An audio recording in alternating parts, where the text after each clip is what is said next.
welcome or welcome back to my channel. I hope that you're all doing well, staying safe, all of that lovely stuff. So today's video is all about how I stay organised and how I manage my workload as a student midwife. Because let me tell you, sometimes it gets tough to organise myself and manage my workload because sometimes there's just so much to do and my brain just wants to explode. But anyway, today I'm going to share with you some of my top tips for staying organised and staying on top of my workload. So without further ado, let's get into today's video. Number one, and probably the most important thing about staying organised, is a to-do list. Now, this is ratty as anything now, but it was just from like B&M or Home Bargains, one of them, I can't remember. And it is literally a list a day. I don't tend to use it for a list a day. As you can see, this is kind of how I use it. So this is my weekly plan. And then when I have a day off, like today, and I'm doing lots and lots, I will do a breakdown for the day. That's just kind of what works for me. But making sure that you have a to-do list is so important. So I would definitely 100 trillion billion% recommend that you get a list like this. I mean, I write things on here about uni, about my work at the pharmacy, about home life, about anything. It goes in here. So definitely to-do list. They just make you feel so organised. It just gets all of the things that you need to do out of your head and onto paper, which is just such a massive relief, let me tell you. So to-do list, to-do list, to-do list. Super important. Number two is to organise long term. So that's kind of what I showed you. I will organise for the week ahead. This just makes me feel so much more prepared and so much calmer because I know what I've got to do every single day. And then, like I said, when I have a day off, that is when I would go into detail and do kind of like a whole page on it. But apart from that, I do try and plan for the whole week, sometimes even 2 weeks. It just makes me feel on top of everything and organised, because if I have a shift or something, I can then make sure that I'm organising all of my workload around it so that I'm not coming home from a 12-hour shift having to do YouTube videos or brand content. I can kind of work it around so that on my day off I do that, and then when I come home from my placement, all I have to do is documentation, and that is everything ticked off the to-do list for that day. The next one is to kind of get things to help you, and I suppose the to-do list kind of come into this, but on this bit I'm talking about things like a planner, a diary. Now this was from Tesco's and it's absolutely beautiful, but it's chewed by Miko, so it's just a monthly breakdown. In here you can see all the little tabs for the months. Yeah, and everything is, I've got so much in all of my diaries. It is crazy.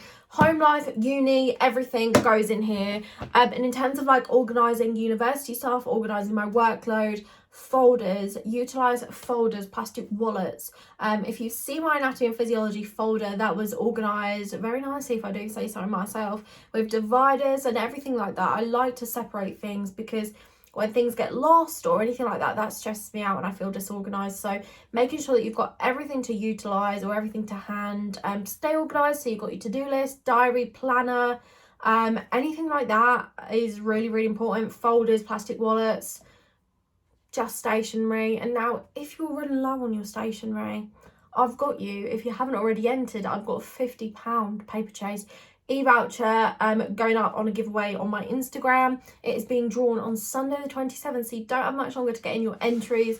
So make sure that you head over there now to get in your entries before the giveaway closes, because I would not want you to miss out on having a little stationery haul, because who does not love a stationery haul? So another thing that you can get is a wall planner. I mentioned it a couple of times, but I have the big academic wall planner from Planner Designs.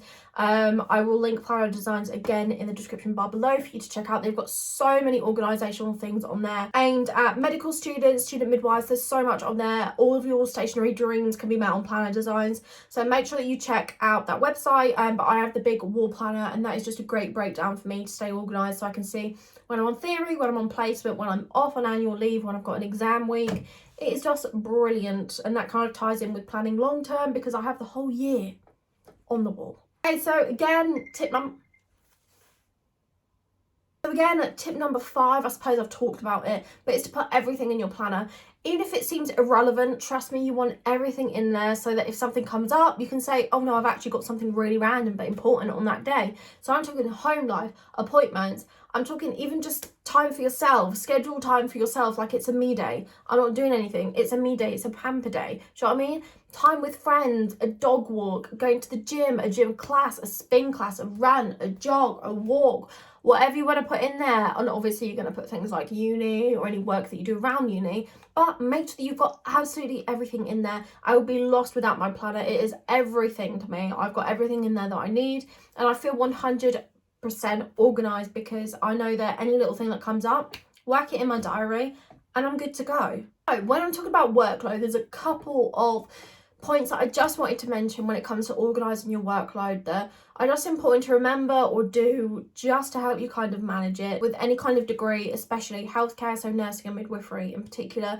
there is a lot of work to do and it always seems to kind of creep up on you and then it's all at once. So what I'll say is you can't do everything at once. Now I have got so many things that I need to do before the end of the year, and I can't do all of them at once. So make sure that you're kind to yourself and you know you can't do all of them at once, because if you're being harsh on yourself, it is just going to make you feel even more stressed. So take a breather, acknowledge that you're only human, and yeah, you just have to work through it a bit at a time. You definitely can't tackle it all at once. So following on from that is to split your to-do list or split anything that you need to do for university, like your workload, into little bits. And say you're going to do like 2 bits a day. When it comes to an essay and I'm working or I'm on placement or whatever it is, doing like a paragraph a day, splitting up everything that you've got to do so that it seems more tolerable, approachable, I don't know what the word is, it just doesn't seem as awful. Splitting up the work does really help. It might take a little longer to get to the finish line, but you'll be a heck of a lot less stressed doing so. Another thing is to prioritise what's important, so go by deadline or go by what you know might take you the longest,